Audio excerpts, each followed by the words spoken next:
Alright, now a little over a year ago I showed you how to recharge one of these IGET bars pretty safely, as well as, most common disposable devices. Now, the market's actually changed a fair bit to the point where, at least here in Australia, the most common one you're going to find is one of these Ali Bar Bars, and I think they're available around the world. All in all, pretty solid device, really good construction. One of the major differences is there's actually a little chipset in this. If you have a look at my other video, you'll see that the internals of one of these is pretty much just wires to battery to coil. This is actually going through a chipset, which is going to totally change how we actually go ahead and refill and recharge one of these. Now, without further ado, just in terms of the tools you'll actually need to get into and charge one of these, first of all, you'll need some form of device to pry off the plastic bottoms on these. Now, you'll want something with a pretty good and fine edge, but also probably nothing that's too sharp that you're gonna, cut yourself on. I can pretty much run my finger along this. Just, when you're really getting in there, you don't want to end up having to, take a finger off. Something probably better is going to be like a paint scraper, or maybe even like a really nice fine chisel.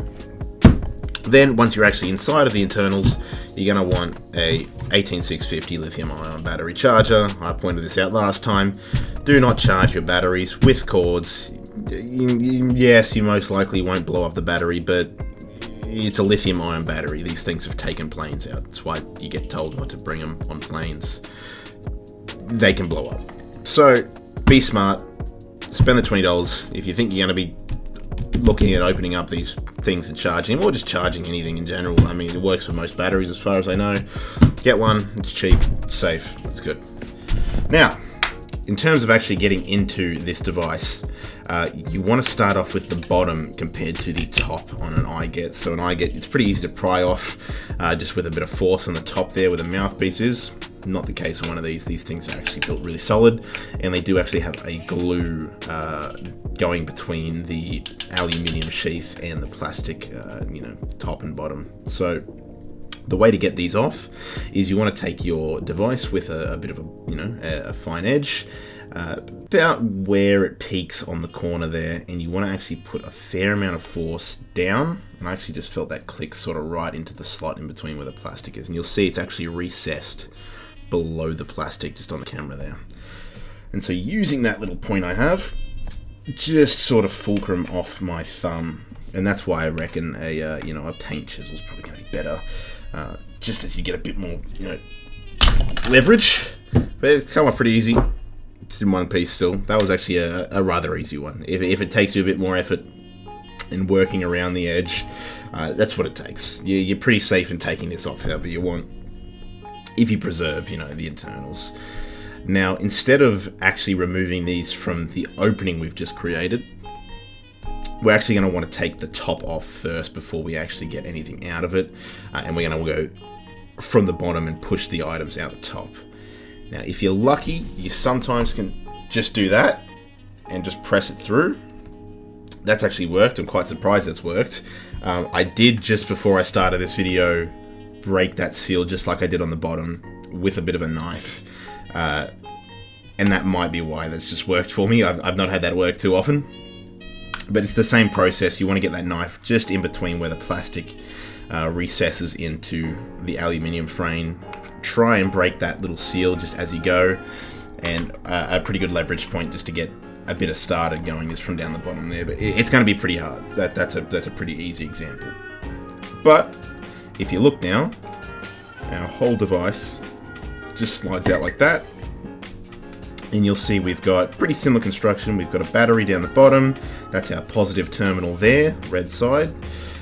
We have our juice tank, and it just connects straight to the mouthpiece, which is why we pull out from the front, because obviously you can't go inwards with the way it's sort of constructed.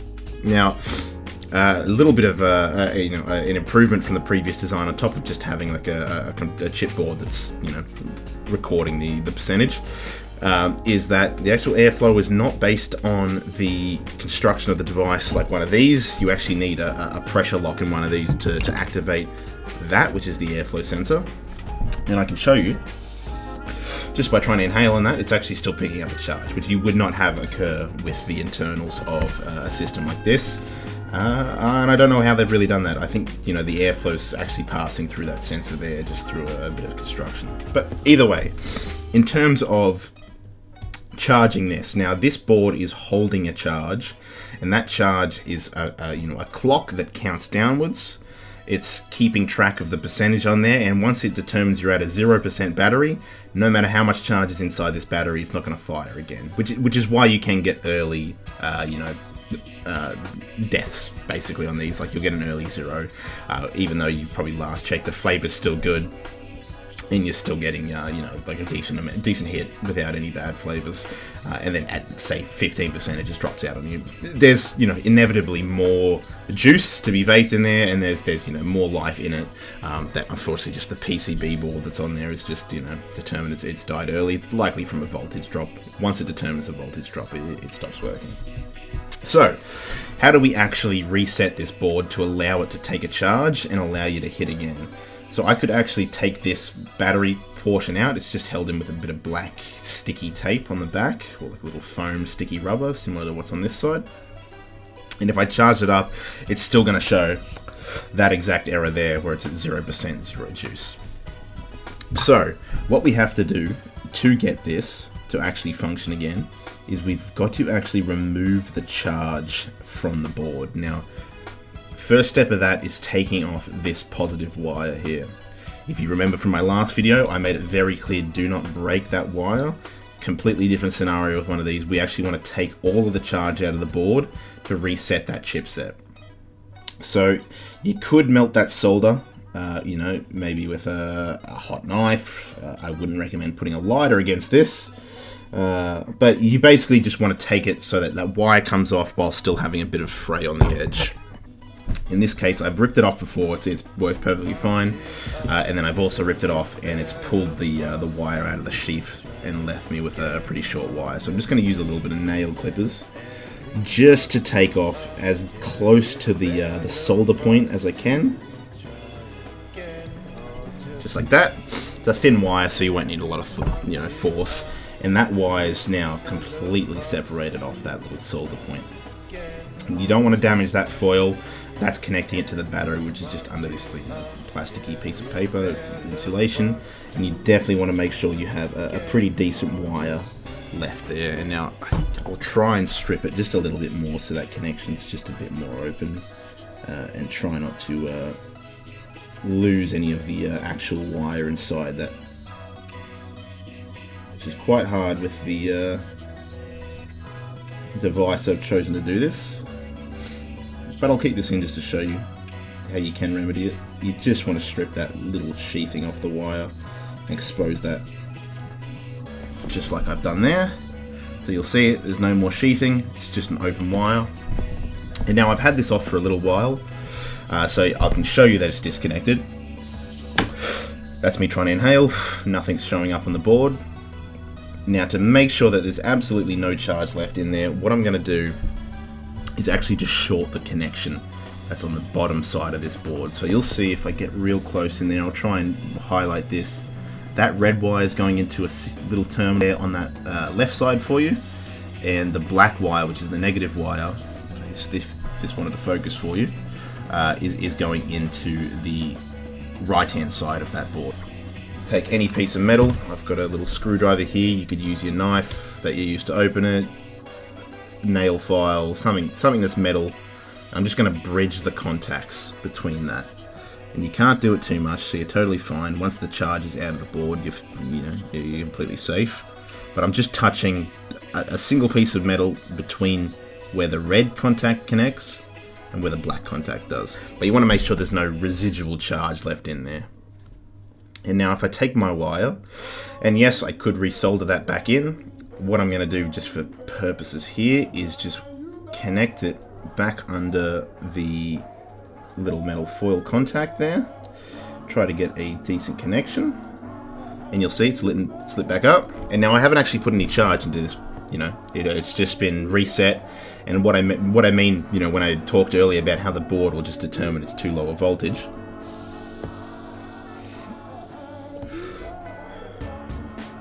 couldn't really see the vapor there, but it's now, you know, it's reading as a 99. It's reset the board. It thinks it's at full charge. If the voltage on that does actually drop back below the point where it determines it as 0, which sometimes will be after the first puff, depending on how early your battery or your board determined it died. And so, how do we actually recharge this now? What you want to do is just carefully remove the battery so it's accessible. And as I mentioned, it's just connected with a little bit of sticky tape on the back there, which has just come off, and doesn't look like we severed any wires in doing that, which is perfect. You know, you don't want to break any wires besides that single one that we do on purpose. And now with your charger, positive end at the top, your charger might be different. Look at the guide that's on it. But I'm just going to take that bottom foil, which is the negative contact, put it on this bottom ring here on the charger, and then put the top contact where the positive goes, and you'll see it'll actually pick up the battery. If we're lucky, we've got all the contacts. Looked like we picked it up for a second. Just make sure it's seated in there properly and all the contacts are on, and then we've got a reading. So it's reading at 21%. When these batteries get low, they're going to put a misread on, so you wouldn't really trust that. In terms of charging these, now the most important thing you want to really go off is just by taste. If you get any plasticky taste, any burnt tastes, anything that's not the intended flavor of it, it's probably time to throw it out. Even if you're thinking of refilling it with more juice that you have, you definitely want to you know, put that one aside and most likely cease hitting it, even if it tells you you can still go, because that taste you're getting is actually the burning, you know, wicking material they use, as well as potentially the coil, which could contain, you know, lead or whatever. But yeah, you want to charge this up. So it's actually reading pretty decently, which means the board probably did die pretty early. So we put the battery, just reconnect it back onto that little bit of, you know, sticky plastic, that sticky foam. That wire is still exactly where we left it. You want to make sure, of course, it's in the same orientation. Don't flip it. But look, if I just touch it to the top, just for demonstration, you can just tuck it under the foil, as long as you have a pretty solid contact.